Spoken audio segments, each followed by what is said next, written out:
Oh, son of a bitch! I hit the wall. Son of a wall, I hit a bitch! Yeah, I've been watching that, and that's probably why I wanted, because I've been wanting to do this for a few weeks, and then they started playing theirs, and I'm just like, ooh. Every time I watch them play something that I know I'm better at, even slightly, I get upset. It makes me so upset watching them play that, but I still watch. Why do you suck? Mamma mia! Call yourself a gamer? Don't eat all those by yourself. All I had was like 4.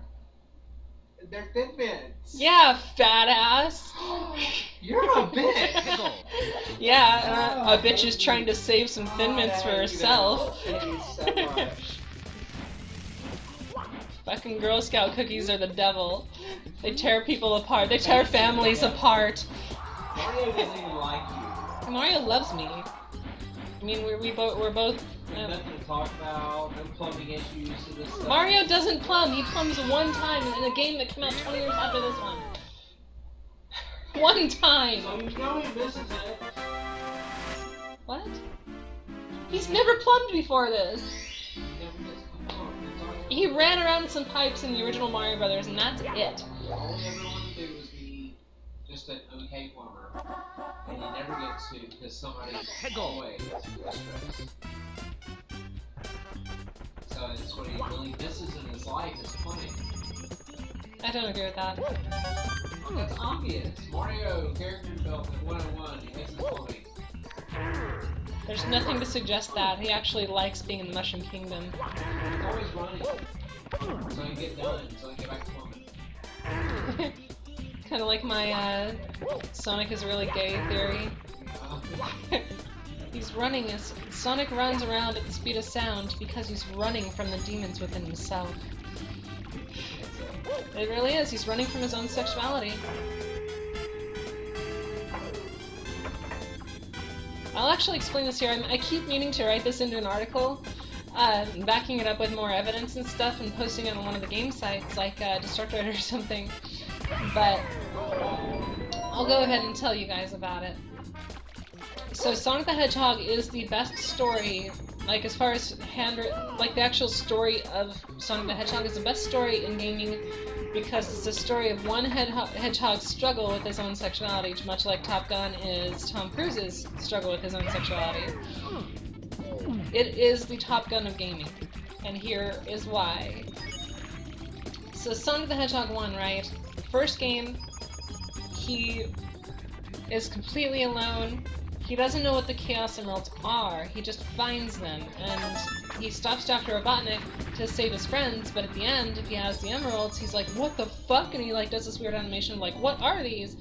And sometime between the two games, between that one and Sonic 2, he meets his friend Tails. And he's like... What are you laughing And he's got 2 of them.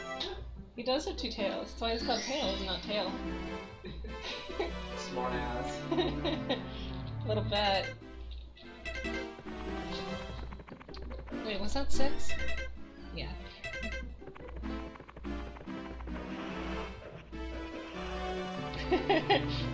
If Sonic is anything like the sexuality portrayed on DeviantArt, then he's got plenty more problems than that.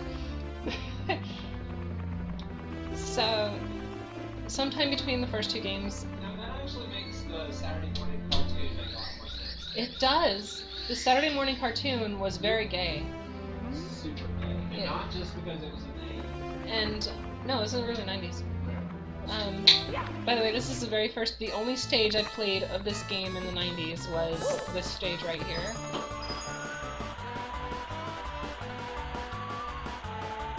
Come on, I want to go backwards. So I can do this.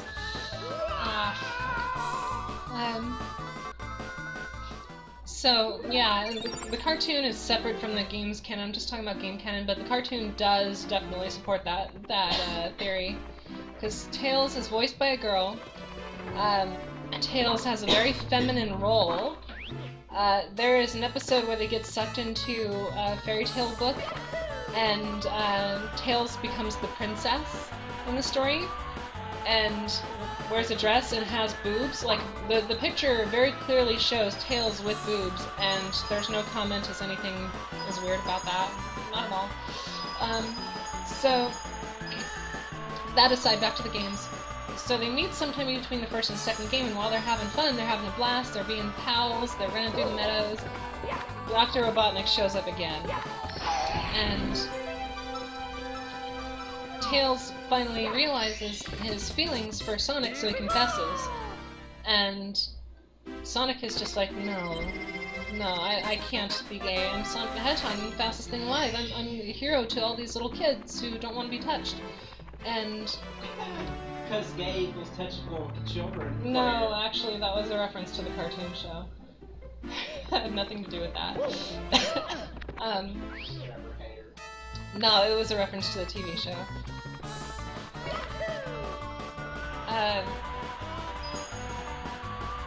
So Sonic runs away from him.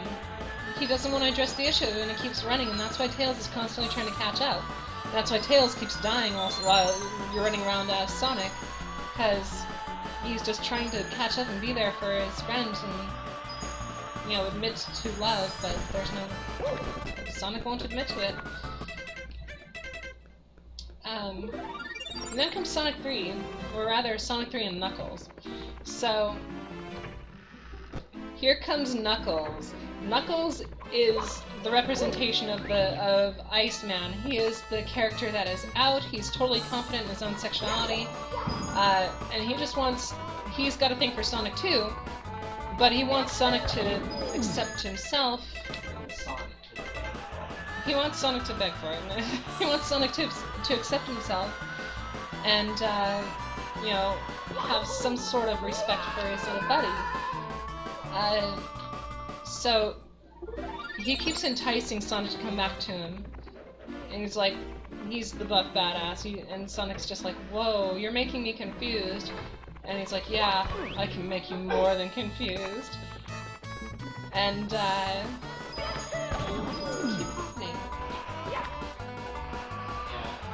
sorry, I'm feeling at Mario right now while I'm telling this story.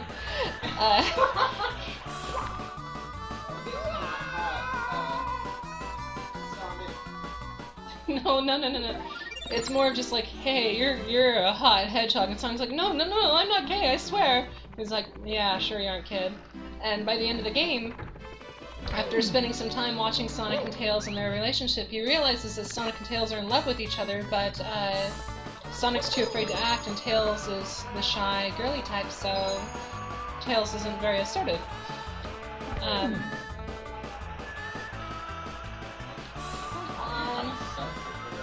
Yeah, Mario's not very good at this. So by the end of the game, Knuckles, well, rather in Sonic and Knuckles is where he's really trying to entice him, but by the end of the games, he admits, he's just like, you know what, I can see this relationship you have between you and Tails.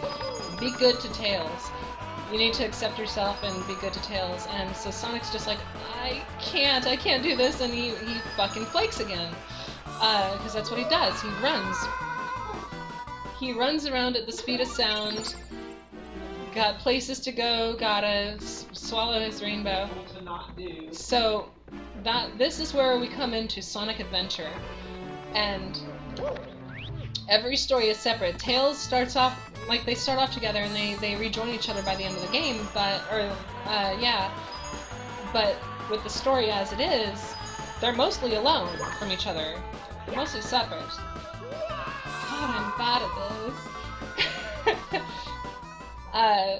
this. So the entire game, Tails' story is that he wants to be as cool as Sonic, he wants to be, he respects Sonic, and he just wants to really be like him. He wants Sonic to like him the way that he likes Sonic.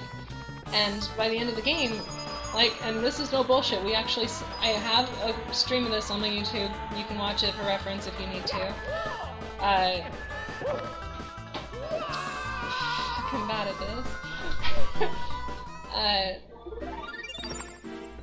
Shut up, I'm trying to do a thing and I can't do the thing because I suck. By the end of the game, Tails goes on a mission of self-acceptance. He's like, you know what, I don't need Sonic to like me. I don't need Sonic to be... I'm a strong, independent, double-tailed thing. Exactly, that is exactly what his story is. He's a strong, independent, double-tailed fox and he don't need no hedgehog. So, it becomes... that's what his story really is. By the end, when he beats Eggman and saves Station Square on, you know, an area that nobody else did, he saved Station Square at the end, right before it got destroyed by Perfect Chaos. He's like, yeah, I can do this. I can do this on my own. I proved to myself that I have the confidence to get anyone I want, beat anyone I want. I don't have to be like Sonic. Maybe Sonic will notice me now. Like, he totally goes the Senpai route. And, then as he has his yeah, I'm awesome part at the end, in the end credits with the song, you listen to the lyrics, it's totally like a Japanese pop song, like as far as the words go, about just like, oh, he's so dreamy, I want to be just like him, I just want to be by his side going on adventures, and yeah, so Tails still isn't over him, but he accepts that it's probably not going to happen. Damn, I overshot that.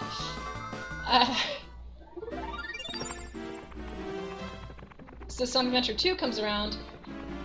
Sonic is still kind of in denial, but he has that song about chasing his own rainbow, because he's kind of going through the same thing after Knuckles talked to him in Sonic & Knuckles. And, so he has his little moment. Come on, I just want to cheat. Why can't I cheat?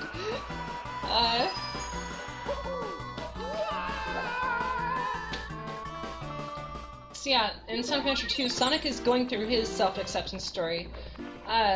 Amy's still kind of after him. Like, okay, I'll get into Amy in a second here. But he and Tails are on their own separate routes. They're never together. They are together for one part of the game where they have to be to save the president. And that's it. And the way they interact is not as friends, it's more as colleagues. It's more like, yeah, we have a job to do here. We both know this. Let's just get through it together. And,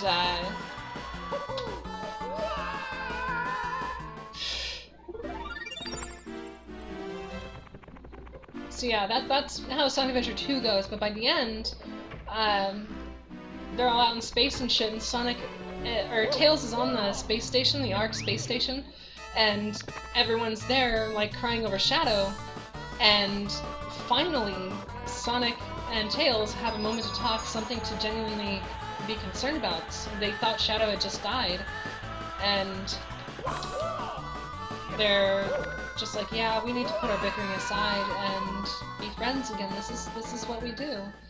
We're pals. And so they go on a few more adventures together just as friends, rebuilding their relationship that kind of shattered at the end of Sonic 2 when Tails confessed his love, which is supported by evidence that the end theme song to Sonic 2 actually does have lyrics, and the lyrics are talking about how Tails is in love with Sonic. It's a girl and a guy singing, it's a duet, but it's a fucking love song, it's a deep one too, so it's obviously about Sonic and Tails, or the characters in the game, right? So what else, who else would it be about?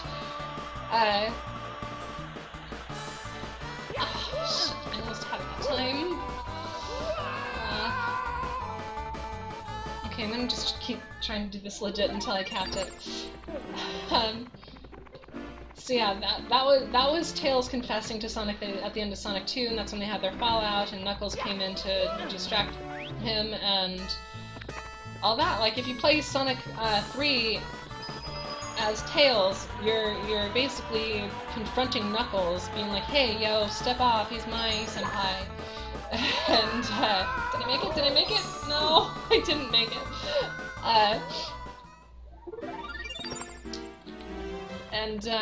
Anyway, so where were we? Sonic Adventure 2. So Sonic Heroes comes up, and Sonic, Tails, and Knuckles are together. They're on the same team, and they go on an adventure together. Knuckles has accepted that they have a rocky relationship and has stopped going after Sonic entirely, but wants Sonic and Tails' relationship to flourish. So he's all supportive of it. But they figure it's more like a group date sort of thing. It's more like, because if Sonic and Tails went alone, it would be awkward because they know about their feelings for each other, or at least Tails' feelings for Sonic.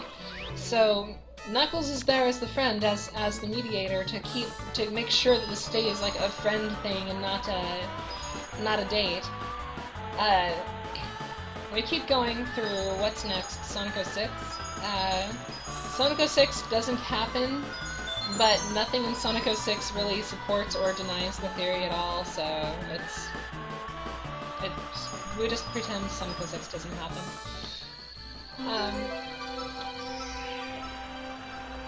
So back to it. Where are we in the timeline now? Sonic 06. Here we go! What's after Sonic 06, guys? What was the major Sonic game after that? It's not Generations. I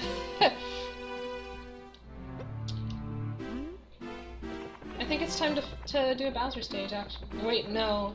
Yeah, it is. It's time to do our first Bowser stage. We're halfway through the game. We haven't even gotten out of the lobby yet.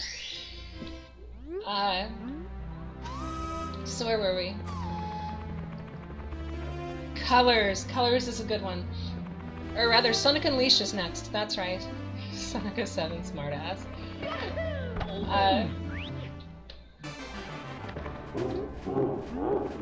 So... yeah, Sonic Unleashed and Sonic and the Black Knight are next, but I don't honestly know the stories very well on that one. Sonic CD is... I'll get to Sonic CD in a second.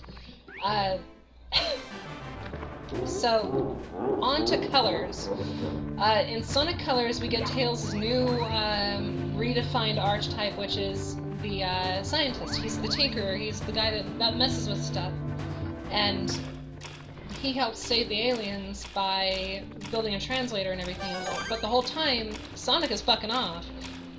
Tails is there trying to figure out how to actually solve the problem and stop Eggman and everything. But Sonic is just running around having a good time. He's still like, yeah, totally, I'm totally helping save the day, but he's just having a good time at the amusement park.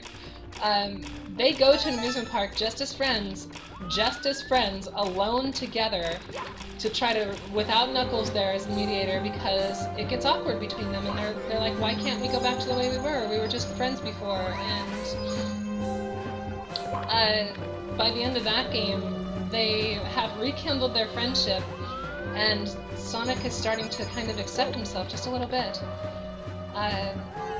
Or accept that a relationship might actually be happening.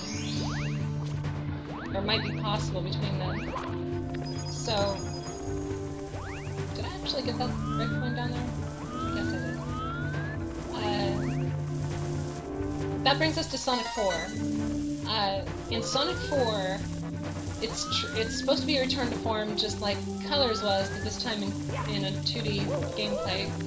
So they're like, yeah, let's go back to Green Hill Zone, let's go back to running through our meadow together as friends, the way we met. Let's go back to where we first met, and fuck it, finally. Tails, I'll go on a date with you. And that's where it begins. They have a great time together in both Episode 1 and Episode 2. They, Sonic admits the best feeling in the world is running through the woods together, jumping on springs with his best friend. And he would never sacrifice that for anything. He would do anything for his best friend. He would do anything for Tails. Anything at all in the world. And that's when he realizes his true feelings for him. So... what's the fucking point?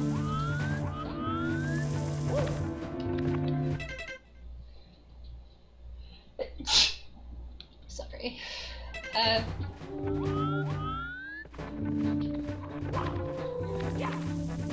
Did I just fail? Yeah, I did. So he finally accepts himself, and the next game, the next major game we see them in is Sonic Generations. And in the opening cutscene of Sonic Generations, and this is where this theory started in my head. I'll actually find the GIF and link it to you guys, because this is important to the plot of my theory. This is like the biggest piece of evidence in the theory. I have to go to Facebook.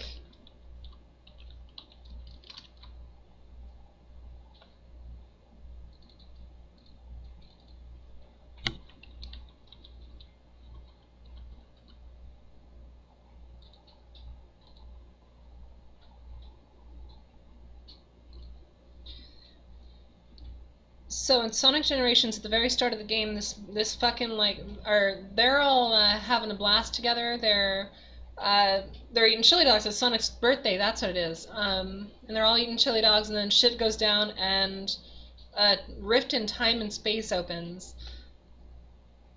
And so they all go on their little journeys back through the past, and Sonic is forced to relive not only his good parts of hanging out with Tails and everything, but also he has to relive his running from everything and hold on.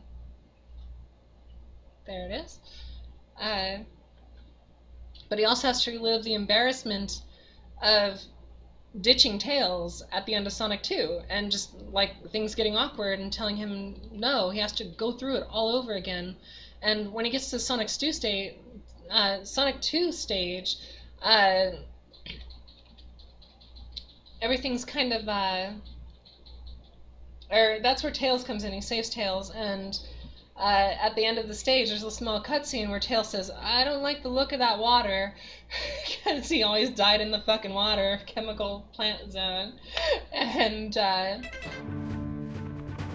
he died over and over again because Sonic kept trying to run away from him. Sonic didn't care about him. He was upset. He was trying to run away from Tails' feelings. It was upsetting to Tails and Sonic alike. Ah, damn it.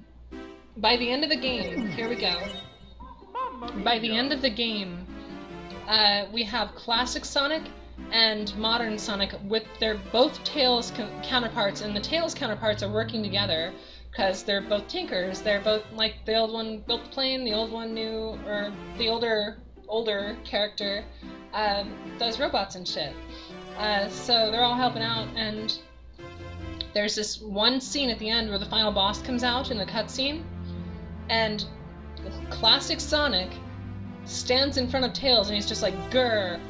But modern Sonic tries to protect Tails. He reaches his arm out while Tails ducks down behind Sonic, scared. That right there is what this GIF is. This is the ultimate proof of the theory and how their relationship has finally evolved. Sonic puts his hand back. Tails runs right to him. He's just like, "Sonic, help!" And Sonic's just like, "Check out, babe, I got this shit." And that is the moment that their love story has finally come to an end. They've had their hardships, they've had their good times, they've accepted themselves, and now they're together, and Sonic is protecting the love of his life. That's what that GIF is. Sonic is protecting the love of his life. And that is my theory. Very loose theory of, without much evidence, because I'd have to research it by playing the games again. That is why Sonic the Hedgehog is the best story in all of gaming.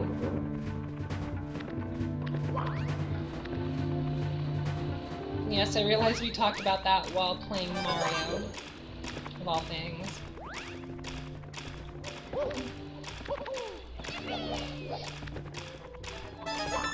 No, right off the edge. Ah, damn. Mamma mia! That picture alone is so telling in how their relationship has evolved over time.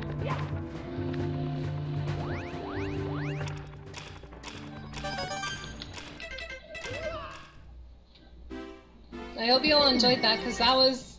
Mamma mia! No, it's not. Chili dogs are actually really cool, and they're Sonic's favorite food.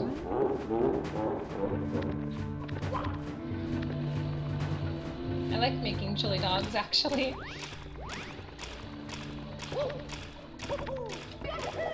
Bye, Jay.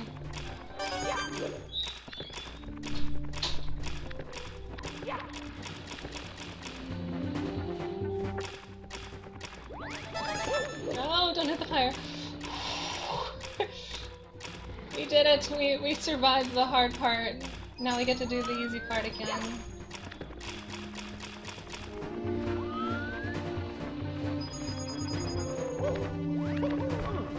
If we don't die here. Yeah, Sonic is the Dom, obviously. And Tails is always upset that Sonic is going too fast.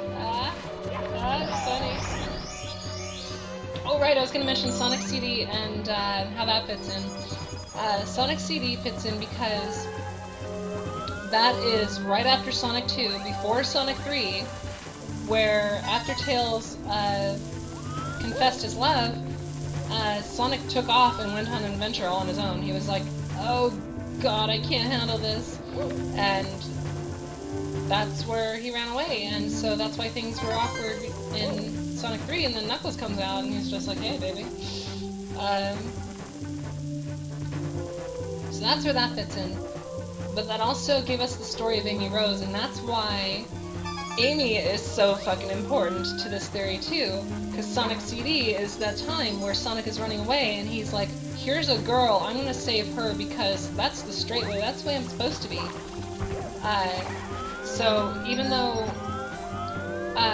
throughout the game he keeps saving Amy because Amy keeps getting abducted by Metal Sonic, so he's doing the hero thing, he's doing it exactly as he's supposed to do it, but by the end of the game, he turns on her and just kind of gently sets her down and then takes off because he realizes that's not for him either. He doesn't want to be with the girl either.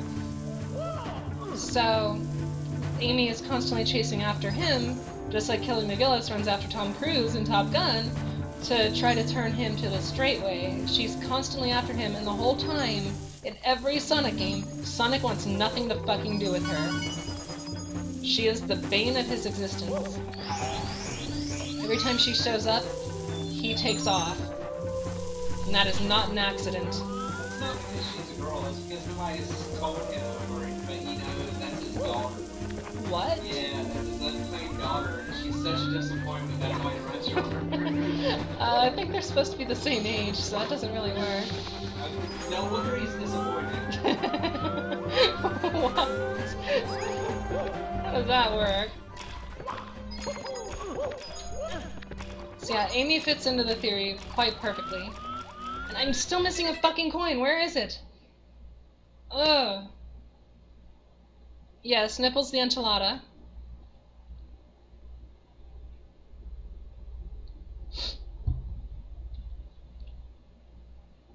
In comes Knuckles, yeah. He's just like, I mean, I like that you're a hedgehog and all, but still, I got nothing for you, babe. There it is, I see it. Thought it was over here. I don't know why I forgot that it was here. I was like, there's one over on the blue thing, isn't there? And then I didn't go to the blue thing. This is stupid. Amy could be Sonic's sister. That's true, but the daughter theory that Jay just came up with is totally possible too, because her first appearance is in Sonic CD, where you travel through time. So maybe he went to the past, had a daughter, so he goes back to the present, and now they're the same age. And he's disappointed in her. Because she wants to fuck him, and he's just like, no, incest is wrong. So there you go. That's a totally different theory. Hedgehogs eat their own babies. It's true.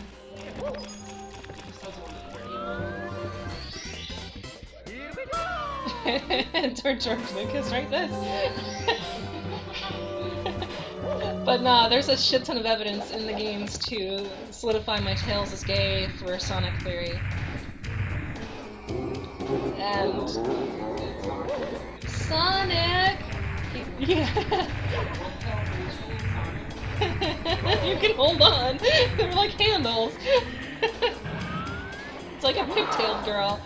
It's a blowjob with handlebars.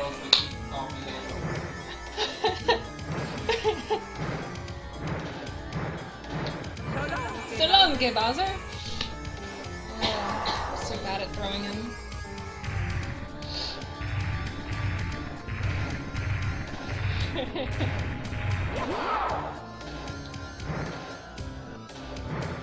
Oh, I'm terrible at this part. Sometimes I get it right away, and most of the time I'm just like, And the sad thing is, this is a hell of a lot easier than doing it in Conker's Bad Fur Day at the end.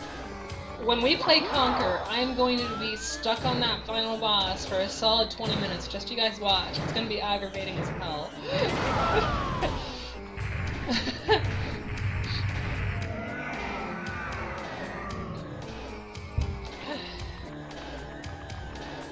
By the way, watch very carefully when Bowser shrinks up.